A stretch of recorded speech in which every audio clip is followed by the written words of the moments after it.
Christina গেছিল ইন্দোনেশিয়ার team আসছে, ওদের সঙ্গে একটু সময় কাটিয়ে আসছে। তো এই যে মার্শমেলো আর একটাও খাচ্ছে, এই যে খাচ্ছে। আর এই যে হাতে ব্রেসলেট, এগুলো শিশুদেরকে দিয়েছে। এটা হচ্ছে আমরা, এটা হচ্ছে বাবা মা। তাই এটা হলে গিয়া এরকম রাখা মানে এর বাবা মার সাথে সম্পর্ক অনেক ভালো। তোমার তো ফাঁকা হয়ে আছে, তার মানে তোমার বাবা মার। এটা আসলে বাচ্চাদের হাতের, আমাদের হাতের না। আমরা স্কুলে দিছি, প্লে থেকে ক্লাস 1 পর্যন্ত, 2 পর্যন্ত স্কুলে। সকলকে নতুন একটি ভিডিও দেখার শুভেচ্ছা জানিয়ে আজকের ভিডিওটা আমি শুরু করতে যাচ্ছি। আর আজকে চার্চের কিছু অংশ আপনাদের দেখাবো। ইন্দোনেশিয়ার থেকে একটা টিম আসছে, ওরা আমাদের সঙ্গে কিছুটা সময় কাটিয়েছে, আমাদের খুব ভালো লেগেছে। আসুন আমরা দেখে নেই।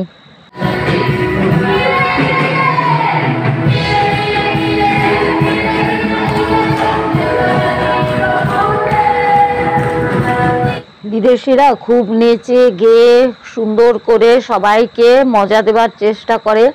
তো ওরা এক সময় বলছিল যে আপনারা সব সময় নীরবে চোখে জল ফেলে গান করেন, চুপচাপ গান করেন। আর আজকে বলছিল যে আমার খুব ভালো লাগছে যে আপনারা হাত পা নাড়িয়ে নাড়িয়ে গান গাচ্ছেন। কিন্তু অন্যান্য জায়গায় আমরা যখন গিয়েছি দেখেছি সব খুব মর্মাহতভাবে নীরবে চুপচাপ নিরিবিলি গান গায়। তো আপনাদের দেখছি হেসে খেলে নেচে গিয়ে প্রশংসা করছেন, এটা খুব ভালো লাগছে আমার কাছে আর নতুন লাগছে।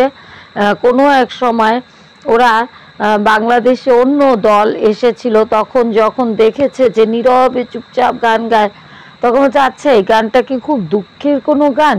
তখন পাশে যে ছিল সে বলছিল না এটা কোনো দুঃখের গান না, এটা খুব আনন্দের গান। তাহলে উনি এরকম এক্সপ্রেশন দিয়ে গান গাচ্ছে কেন? মনে হচ্ছে যেন খুব দুঃখের গান। আসলে আমরা এই কাজটা বাঙালিরা খুব করি, এক্সপ্রেশনটা ঠিক মতো আমরা কাজে লাগাই না, কিন্তু গান নাচে এক্সপ্রেশনটা খুব জরুরি একটা জিনিস।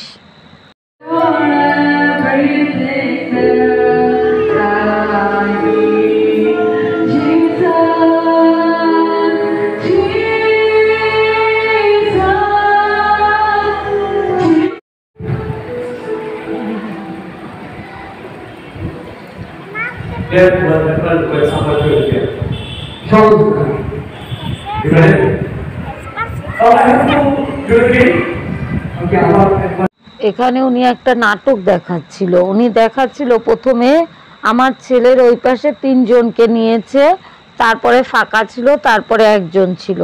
তো উনি বলছিল দেখেন এইভাবে একপাশে 3 জন একপাশে একজন থাকলে, মাঝে ফাঁকা থাকলে এখানে সহজেই কেউ দাঁড়াতে পারবে বা পাস হতে পারবে। কিন্তু মধ্যে কেউ কি আছো যে এখানে জায়গা ভরাট করতে চাও, মানে শূন্যস্থান পূরণ করতে চাও? তখন আমার ছেলে ওই যে নীল গেঞ্জি পরা ও গিয়ে দাঁড়ালো। এখন উনি ওখানে ঢুকতে চেষ্টা করছে, দেখছে যে না পারছে না, বাধা পাচ্ছে। এটা দিয়ে একটা লেকচার দিল উনি যে এইভাবে আমরা যদি কোনো ফাঁকা জায়গা রাখি তাহলে সেই ফাঁকা জায়গা যে কোনো শত্রু ঢুকে যাবে, কিন্তু আমরা যদি কোনো শূন্যস্থান না রাখি তাহলে কোনো শত্রু এখানে কোনোভাবে প্রবেশ করতে পারবে না। এখন উনি 2 বার ধাক্কাধাক্কি করলেও ঢুকতে পারলো না। এখন পাশের জায়গায় আবার উনি সুযোগ দিচ্ছে যে কেউ কি এখানে এসে দাঁড়াতে চান, ওর পাশে যে ফাঁকা জায়গা আছে এখানে কেউ দাঁড়াতে চান? এইভাবে উনি আমাদের মাঝে সুন্দর একটা বিষয় উপস্থাপন করলেন।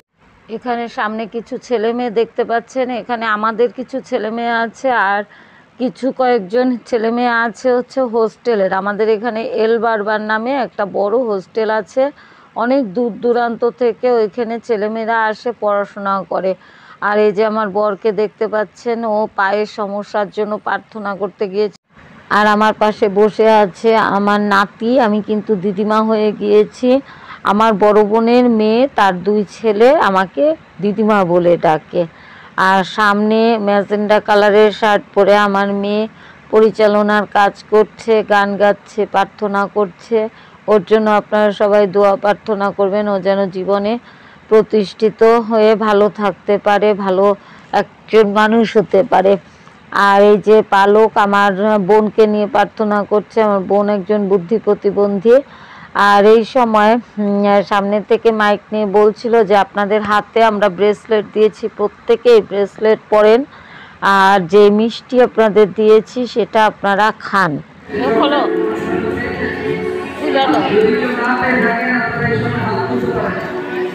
The marshmallow shake is flowers. So when you eat it, your life will always get flowers. বিদেশিদের মন মানসিকতা আসলে খুব ভালো হয়। বলছে আমাদের এই ব্রেসলেট পরেন আর মনে রাখেন যে আমরা আপনাদের পাশে আছি। আর চকলেট যদি বেশি থাকে আপনার প্রতিবেশীকে একটা বেশি দিয়ে দেবেন। এবার দিদিকে ধরে ওনারা প্রার্থনা করছেন। দিদির পায়ে অসম্ভব ব্যথা। আর এই দিদি হচ্ছেন একজন সরকারি হাসপাতালের নার্স। এখানে ভিটামিন আর মাথা ব্যথার ওষুধ নিয়ে আসছে, যেগুলো দেওয়ার ব্যাপারে ওরা আলোচনা করছিল।